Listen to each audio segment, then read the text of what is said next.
சிங்கப்பூருக்கு சம்பாதிக்க போற நம்ம ஆட்கள் காசு பணத்தை சம்பாதிச்சு கொண்டு வர்றாங்களோ இல்லையோ, பெட்டி நிறைய கோடாலி தைலத்தை கொண்டு வந்துருவாங்க. அந்த அளவுக்கு நம்ம ஜனங்களோட வாழ்க்கையில பின்னி பிணைஞ்சிருச்சு இந்த கோடாலி தைலம். காய்ச்சல் வந்தாலும் அதுதான், தலைவலி வந்தாலும் அதுதான். எதுவுமே பண்ணாம உடம்பு நல்லா இருந்தாலுமே அந்த கோடாலி தைலத்தை எடுத்து உறிஞ்சிக்கிறது நம்மளுடைய பழக்கமாகவே மாறி போச்சு. எங்கேயோ சிங்கப்பூர்ல உருவான அந்த கோடாலி தைலம் எப்படி தமிழ்நாட்டோட மக்களோட மனசுல இந்த அளவுக்கு இடம் பிடிச்சது? அதுல என்ன அப்படி ரகசியமான பொருள் இருக்குது இந்த அளவுக்கு மனுஷனை மயக்கி வச்சுக்கிறதுக்கு? அதுல அப்படி என்ன இருக்குது? கோடாலி தைலத்தோட பிசினஸ் என்ன, வரலாறு என்ன, எல்லாத்தையும் இந்த வீடியோவில் தெளிவாக பார்த்தலாம். வெல்கம் டு பிடி ரிப்போர்ட்ஸ். நான் உங்கள் பாரதி தம்பி.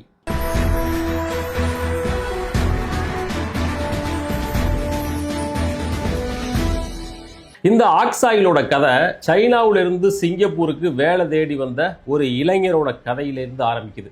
அவரோட பேரு லியுங் யுன் சி அப்படின்றது அவரோட பேர். இவர் 1920 சைனாவிலிருந்து சிங்கப்பூருக்கு வேலை தேடி வர்றார்.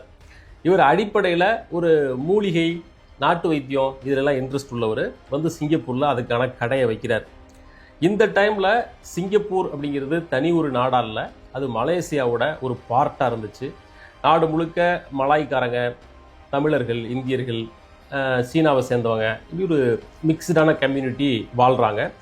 இப்போ இவங்களுக்கு மத்தியில் இவர் நாட்டு மருந்து கடையை வச்சு வியாபாரத்தை பண்ணிட்டு இருக்காப்புல. இந்த டைமில் அங்கே ஒரு மருத்துவர் இவருக்கு அறிமுகமாகிறார். ஜெர்மன் நாட்டை சேர்ந்த அந்த மருத்துவரோட பேர் ஸ்மீட்லர் அப்படின்னு பேர். அவர் என்ன சொல்கிறாருன்னா, என்கிட்ட ஒரு புது மெடிசனுக்கான ஃபார்முலா இருக்குது, அது ஒரு தைலம் மாதிரி. அந்த தைலத்தை தரவுனா தலைவலி, மூக்கடைப்பு இதெல்லாம் சரியாயிரும், பூச்சிக்கடியெல்லாம் சரியாகும், வலி குறையும், இந்த மாதிரி சொல்கிறார். இதெல்லாம் ஒரு 1930கள் காலகட்டம். நவீன மருத்துவம் இந்த அளவுக்கு டெவலப் ஆகாத காலகட்டம். ஸோ அப்போ அந்த ஜெர்மன் டாக்டர் இப்படி ஒரு மருந்துக்கான ஐடியாவை இவர்கிட்ட சொல்கிறார். இவர் நாட்டு மருந்து கடை ஒரு பக்கம் வச்சிருக்கிறாரு, இன்னொரு பக்கம் பிஸ்னஸில் ஏதாவது பண்ணணும் அப்படின்ற வேட்கை அவருக்கு இருக்குது. இந்த டாக்டர் இப்படி சொன்னதுனால இதை வச்சு ஏதாவது பண்ண முடியுமா அப்படின்னு பார்க்குறாரு. இந்த காலகட்டத்தில் அன்றைய கால மலேசியாவில் ரப்பர் தோட்டத்தில் வேலை பார்க்குறவங்க, துறைமுகத்தில் வேலை பார்க்குறவங்க இப்படின்னு சொல்லி பல ஆயிரக்கணக்கான மக்கள் உடல் உழைப்பு தொழிலாளர்களாக இருக்கிறாங்க. அவங்க வந்து தன்னோட உடல் வலி போகிறதுக்காக சில தைலங்களை வாங்கி பூசிக்கிறாங்க. அந்த தைலங்கள்லாம் ஆல்ரெடி சைனா, ஹாங்காங் இந்த மாதிரியான ஏரியாவிலிருந்து இறக்குமதி செய்யப்பட்டு அங்கே சிங்கப்பூர், மலேசியா சந்தையில் ஆல்ரெடியே வியாபாரம் ஆகிட்டு இருக்குது. இப்போ இந்த சைனா இளைஞர் என்ன பண்ணுறாருன்னா, ஆல்ரெடி இந்த தைலத்தை மக்கள் வாங்கி யூஸ் பண்ணிட்டு தான் இருக்கிறாங்க. ஸோ ஒரு பொட்டன்ஷியல் மார்க்கெட் இருக்குது, அதில் நம்ம இந்த புது ஆயிலை மார்க்கெட் பண்ணி அதில் ஒரு மார்க்கெட் ஷேரை நம்மளால் எடுத்துட முடியும் அப்படின்னு ஒரு திடமாக நம்புகிறார். அதனால் ஹெவியாக இறங்கி அதுக்காக வேலை பார்க்குறாரு, மார்க்கெட் பண்ணுறாரு, துண்டு பிரசுரம் போடுறாரு, நல்லா விளம்பரம் பண்ணுறாரு. அப்படியே பண்ணி தன்னுடைய ஆக்ஸாயிலை எஸ்டாப்ளிஷ் பண்ணுறாரு. அவரோட அந்த பிராண்டுக்கு அவர் வச்ச பேர் தான் ஆக்ஸ் பிராண்ட் யுனிவர்சல் ஆயில். கடைசியில் ஆக்ஸ் ஆயில் அப்படின்னு மக்கள் மனசில் அது நின்றுச்சு. தமிழ்நாட்டுக்கு வரும்போது அதை கோடாரி தைலம் அப்படின்னு மக்கள் பேச்சு மொழியில் அழைக்க ஆரம்பித்தாங்க. ஸோ இப்படி தான் இந்த ஆக்ஸ் ஆயிலை அவர் சிங்கப்பூரில் கொண்டு வந்து மார்க்கெட் பண்ண ஆரம்பிக்கிறாரு. மக்கள்கிட்ட சக்ஸஸ்ஃபுல்லாக கொண்டு போய் சேர்க்குறாரு. ஏற்கனவே ரெண்டு பிராண்ட் இருந்தாலும் கூட இவரோட ஆக்ஸ் ஆயில் பிராண்டும் ஓரளவு மக்கள்கிட்ட போய் சேருது. இந்த டைமில் தான் 2வது உலகப் போர் வருது. அந்த போரில் இவர் தன்னோட ஆக்ஸ் ஆயில் பிராண்டை இன்னும் ஹெவியாக எஸ்டாப்ளிஷ் பண்ணுறாப்புல. அது எப்படி? 2ஆம் உலகப் போர் வருது, ஒரு ஊரில் போர் வந்துச்சுன்னா வியாபாரம் படுத்துரும். இவரோட பொருள் மட்டும் எப்படி அதிகமாக விற்றுச்சு அப்படின்னா, அங்கே தான் இன்னும் கொஞ்சம் விவரங்களை நம்ம தெரிஞ்சுக்கணும். 1937 45 வரைக்கும் நடந்த இந்த 2ஆம் உலகப் போரில் ஜப்பானிய படைகள் சிங்கப்பூரை ஆக்கிரமிச்சிருச்சு. இதனால் சிங்கப்பூருக்கு வந்துக்கிட்டு இருந்த எல்லா இறக்குமதியும், அந்த கடல் வழிகளும் அடைக்கப்பட்டுருச்சு. இப்போ எந்த பொருளும் ஜப்பானுக்குள்ளே வராது. மற்ற பொருளை விடுங்க, இப்போ இந்த மேட்டருக்கு வந்தோம்னா, அந்த ஹாங்காங்லேருந்தும் சைனாவிலேருந்து வந்துக்கிட்டு இருந்த மற்ற தைலங்கள் இருக்கு இல்லையா, அதையெல்லாம் இறக்குமதி பண்ண முடியல. இப்போ தைலம் யூஸ் பண்ணிகிட்டு இருந்தவங்களுக்கு எதுவும் கிடைக்கல. இப்போ இவருக்கு இது சூப்பர் ஆப்பர்ச்சுனிட்டி. அதனால் இறங்கி வேலை பார்க்குறாரு. ஒரு பக்கம் வார் சுச்சுவேஷன் இருந்தாலும் இதுதான் ரைட் டைம், மார்க்கெட்டில் நம்ம ஒரு லீடராக மாறிடலாம்னு சொல்லி ஹெவியாக உற்பத்தி பண்ணி தன்னுடைய ஆக்ஸ் ஆயிலை மக்கள்கிட்ட கொண்டு சேர்க்குறாரு. வேறு போட்டியாளரே கிடையாது, இவரோட தைலம் ஒன்று தான் ஒரே ஆப்ஷன். அதனால் மக்கள் வாங்கி இதை பயன்படுத்த ஆரம்பிக்கிறாங்க. அந்த போர்க்கால சூழல் 4-5 வருஷத்துக்குள்ளே இவர் தன்னுடைய ஆயிலை வந்து மக்கள்கிட்ட ஹெவியாக கொண்டு இறக்கிறாரு. நல்ல வெல் எஸ்டாப்ளிஷ்டு பிராண்டாக அதை மாற்றிடுறாரு. வார் முடிஞ்ச பிறகு பார்த்தாக்க ஒவ்வொரு வீட்லேயும் அது ஒரு ஹவுஸ் ஹோல்டு ஐட்டம் மாதிரி மக்களுக்கு பழக்கப்பட்ட ஒரு பொருளாக அது மாறிடுது. இதுக்கு பிறகு வெறும் சிங்கப்பூரோட மட்டும் நிறுத்திக்காமல் மற்ற நாடுகளை நோக்கி எப்படி தன்னுடைய ஆயிலை கொண்டு போகிறது அப்படின்னு அவர் யோசிக்கிறாரு. அப்போது அவரோட மகன்கள் லியோங் முன் சன், லியோங் ஹெங் கெங், இப்படி தான் அவங்க பேரெல்லாம் இருக்குது. அவங்க 2 பேரும் பிஸ்னஸில் வந்துட்டாங்க. இப்போது அப்பா எப்படி உலகப்போரை யூஸ் பண்ணிக்கிட்டு அந்த ஆக்ஸாயிலை பிராண்ட் பண்ணாரோ அதுபோல் இவங்க இன்னொரு புதிய ஆப்ஷனை கண்டுபிடிக்கிறாங்க. இதை யூஸ் பண்ணிக்கிட்டா பிஸ்னஸை அடுத்த லெவலுக்கு கொண்டு போக முடியும் அப்படின்னு அவங்க மனசுக்கு தோணுது. அது என்னென்னா, அதுதான் ஹஜ் யாத்திரை.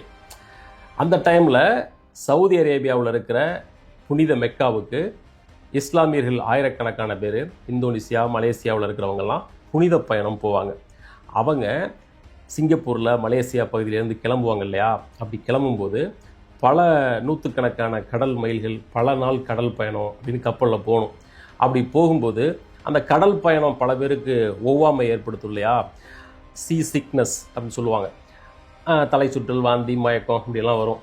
இதை அவாய்ட் பண்ணுறதுக்கு இவங்களோட ஆக்ஸாயில் இருக்குல்ல, இதை ஃப்ரீயாக ஒவ்வொருத்தருக்கும் கொடுத்துட்றாங்க.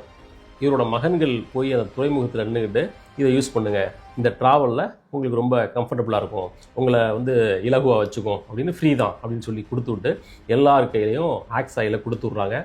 அதுக்கு முன்னாடி ஹஜ் யாத்திரை போனவங்க அனுபவித்த அந்த சீ சிக்னஸ்லேருந்து இப்போ இந்த ட்ராவலில் போகிறவங்க அதுலேருந்து ரொம்ப கம்ஃபர்டபுளாக இருக்காங்க. காரணம் இந்த ஆக்ஸாயில். இதை பயன்படுத்தும் போது அந்த கடல் பயணத்தில் ஏற்படுற இந்த சின்ன சின்ன இடர்பாடுகள் எதுவும் உங்களுக்கு ஏற்படலை.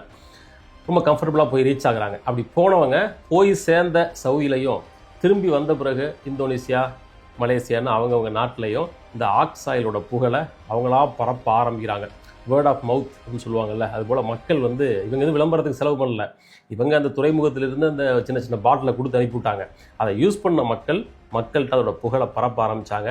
இதே போல் மற்ற நாடுகளுக்கு ட்ராவல் போகிற பயணிகளுக்கும், கடல் வழியாக ட்ராவல் பண்ணுற பயணிகளுக்கும் இந்த ஆக்ஸாயிலை கொடுத்து விட்றாங்க. அவங்க அந்தந்த நாடுகளுக்கு போய் அதோட புகழை பரப்ப ஆரம்பிக்கிறாங்க. இப்படி வித்தியாசமான ஒரு பிஸ்னஸ் டாக்டிக்ஸ் மூலமாக தங்களுடைய பிராண்டை சர்வதேச மார்க்கெட்டில் கொண்டு போய் சேர்க்குறாங்க. 1967 சிங்கப்பூரில் பிரபலமாக அந்த டைமில் இருந்த ஒரு நாவல் ஆசிரியர், அவர் பேர் ஜின் யோங், இவரோட சேர்ந்து ஷின் மின் டெய்லி நியூஸ் அப்படின்னு ஒரு பத்திரிகை, சீன மொழி பத்திரிகை, ஈவினிங் டைமில் மட்டும் வர்றது, அந்த பத்திரிகையை இந்த ஆக்ஸாயில் ஃபேமிலி ஆரம்பிக்குது. ஏற்கனவே இவங்க விளம்பரத்தில் ரொம்ப அதிதீவிரமாக உள்ள ஆட்கள், இப்போ சொந்தமாக ஒரு பத்திரிகையே வந்துருச்சு. ஸோ முன்னை விடவும் அதிதீவிரமாக விளம்பரம் பண்ணுறாங்க. ஆக்ஸாயில் பிராண்டை மக்கள்கிட்ட ரொம்ப சூப்பராக எடுத்து போய் சேர்க்குறாங்க. இவங்களோட பிஸ்னஸோட முக்கியமான இன்னொரு அம்சம் என்னென்னா, எப்போவும் இதோட விலை ரொம்ப கம்மியாக இருக்கிற மாதிரியே பார்த்துருக்குறாங்க. ஆரம்பத்துலேயும் சரி, நல்லா வளர்ந்த பிறகும் கூட, பல சர்வதேச சந்தையை பிடித்த பிறகும் கூட ஆக்ஸாயிலோட விலை ரொம்ப கம்மியாக இருக்கிற மாதிரியே மெயின்டைன் பண்ணியிருக்காங்க. ஏன்னா இதை பயன்படுத்துறதெல்லாம் சாதாரண ஒர்க்கிங் கிளாஸ் மக்கள். ஸோ அவங்களுக்கு வாங்கக்கூடிய அளவுக்கு கட்டுப்படியான விலையில் இருக்கணும் அப்படின்றதுனால குறைவாக விலை வச்சுருக்காங்க. அதிகமான குவான்டிட்டி வியாபாரம், ஒவ்வொரு பொருள்லையும் குறைந்த லாபம், ஒட்டுமொத்தமாக சேர்த்து பார்க்கும்போது அதிக லாபம். இதுதான் உங்களுடைய பிஸ்னஸ் மாடல். அந்த வகையில் கொண்டு போய் ஆக்ஸாயிலை பெரும் நாடுகளுக்கு பெரிய குவான்டிட்டியில் வியாபாரம் பண்ணி லாபம் பார்க்க ஆரம்பித்தாங்க. உலகம் முழுக்க வியாபாரம் பண்ண ஆரம்பித்த பிறகு உற்பத்தியோட தேவை அதிகரிக்குது. சவுத் பிரிட்ஜ் ரோடு அப்படின்ற ஒரு ரோட்டில் ஒரு சின்ன குடவுனில் இவங்க உற்பத்தியை ஸ்டார்ட் பண்ணி அப்புறம் அந்த மாதிரி எல்லா நாடுகளுக்கும் விற்க ஆரம்பித்த பிறகு 1970 மெக்பெர்சன் ரோட்டில் இருக்கிற 7 மாடிகள் கொண்ட ஒரு பிரம்மாண்டமான கட்டடத்துக்கு ஷிஃப்ட் ஆகுறாங்க. இன்னைக்கு சிங்கப்பூரை தலைமையிடமாக வச்சு உலகத்தோட பல நாடுகளில் இவங்களுக்கு ஆஃபீஸ் இருக்குது. மலேசியாவோட ஜொஹூர் பார், சீனாவோட ஜூண்டே, இந்தோனேசியாவில் இருக்கிற அதிநவீன தொழிற்சாலைகள் அப்படின்னு உலகம் முழுக்க இவங்களுக்கு இண்டஸ்ட்ரீஸ் இருக்குது. நூற்றுக்கணக்கான பேர் இவங்கள்ட்ட எம்ப்ளாயீஸ் வேலை பார்க்குறாங்க. இன்றைக்கி லியூங் காய் ஹூக் மெடிக்கல் கம்பெனி, LKF அப்படின்னு சுருக்கமாக சொல்கிறாங்க. அதுதான் இவங்களுடைய கம்பெனியோட பேர். அந்த கம்பெனிக்கு கீழே தான் இந்த ஆக்ஸாயில்லாம் வருது. இவங்களுக்கு வேறு சில பிஸ்னஸும் கூட இருக்குது. இப்படி உலகம் முழுக்க அவங்களோட வணிகத்தை எஸ்டாப்ளிஷ் பண்ணிட்டாங்க. பல நாடுகளில் ஆஃபீஸ் இருக்குது, பல நூற்றுக்கணக்கான எம்ப்ளாயீஸ். இவங்களுடைய வருஷ டர்ன் ஓவர் என்ன அப்படிங்கிறத வெளிப்படையாக இவங்க அறிவிக்கலை. இது ஒரு பப்ளிக் லிமிடெட் கம்பெனி கிடையாது, ஒரு ப்ரைவேட் ஓன்டு கம்பெனி, ஒரு ஃபேமிலி ஓன்டு கம்பெனி அப்படின்றதுனால இவங்களுடைய வருமானத்துக்கு திட்டவட்டமாக யாரும் சொல்ல முடியல. இருந்தாலும் பல பத்திரிகைகளோட கணக்கீட்டின்படி 400 to 600 கோடி ரூபாய் அளவுக்கு ஒரு வருஷத்துக்கு இவங்க டர்ன் ஓவர் பண்ணக்கூடும் அப்படின்னு யூகிக்கப்படுது. பட் தமிழ்நாட்டை பொறுத்த வரைக்கும் இவங்க விளம்பரத்துக்கு ஒத்த பைசா கூட இது வரைக்கும் செலவு பண்ணது கிடையாது. அதெல்லாம் காலங்காலமாக, அதெல்லாம் 40-50 வருஷத்துக்கு முன்னாடி சிங்கப்பூர் மலேசியாவுக்கு தமிழ்நாட்டிலேருந்து வேலைக்கு போக ஆரம்பித்த அந்த கலாச்சாரம் என்னைக்கு உருவாச்சோ அப்போலேருந்து ரிட்டன் வரும்போது நம்ம மக்கள் கோடாரி தைலத்தை திரும்ப இங்கே வாங்கிட்டு வந்து மக்கள்கிட்ட பயன்பாட்டுக்கு விட்டு அது ஒரு கல்ச்சராகவே மாறிடுச்சு. இன்றைக்கி கோடாரி தைலத்தை தெரியாத யாரும் தமிழ்நாட்டில் இருக்க முடியாது, அந்த அளவுக்கு அது பாப்புலராக மாறிடுச்சு. சரி, இது எப்படி மக்களை அட்ராக்ட் பண்ணுது? ஒரு தடவை அதை யூஸ் பண்ண ஆரம்பித்தா அது இல்லாமல் வாழ முடியாத நிலவுக்கெல்லாம் பல பேர் போகிறாங்க. அப்படி அது என்ன இருக்குது அதில்? ஏன் அப்படி இதில் மயக்கிற பொருள் அதில் என்ன இருக்குது அப்படின்னு பார்த்தோம்னா, அப்படி ஒன்றும் ஸ்பெஷலாக அதில் எதுவும் இல்லை. மென்தால் தான் அதில் ப்ரிடாமினண்ட்டாக அதிகபட்சமாக அதில் இருக்கிறது மென்தால், அப்புறம் யூக்கலிப்டஸ் ஆயில், அப்புறம் இன்னும் சில வேதிப்பொருட்கள் கலந்து இதை தயாரிக்கிறாங்க. அதை இன்ஹேல் பண்ணும்போது, சுவாசிக்கும் போது ஒரு சின்ன ரிலாக்ஸேஷனை தருது, ஒரு ஆசுவாசத்தை தருது, ஒரு இமீடியட்டான ரிலீஃபை தருது, ஒரு வலி நிவாரணி போல் அதை பயன்படுத்துகிறாங்க. பட் மருத்துவர்கள் என்ன சொல்கிறாங்கன்னா, இதை ரொம்ப யூஸ் பண்ணக்கூடாது, எப்போவோ அக்கேஷனலாக யூஸ் பண்ணிக்கிட்டா ஓகே, அடிக்கடி யூஸ் பண்ணுறது உடல்நலத்துக்கு கேடானது அப்படின்னு மருத்துவர்கள் எச்சரிக்கிறாங்க. பட் அதையெல்லாம் மக்கள் கேட்குறதா இல்லை. ஆக்ஸ்பம் கையுமா அலைகிறவங்க அவ்வளோ பேர். அது இல்லாமல் என்னால் ஒரு நாளை கூட கடத்த முடியாது அப்படின்னு நிலைமையில் இருக்கிறவங்கெல்லாம் பல பேர். எது எப்படி இருந்தாலும் கோடாரி தைலம் அப்படின்ற அந்த ப்ராடக்டை தயாரித்த இடம் வேணும்னா சிங்கப்பூராக இருக்கலாம். ஆனால் அதோட குடும்பம் நடத்துறது தமிழ்நாட்டுக்காரங்க தான். அதனால் கோடாரி தைலத்தின் இந்த கதை சின்னதாக இருந்தாலும் சுவாரஸ்யமானதுக்கு நம்புகிறேன். மீண்டும் மற்றும் ஒரு வீடியோடு உங்களை சந்திக்கிறேன். நன்றி.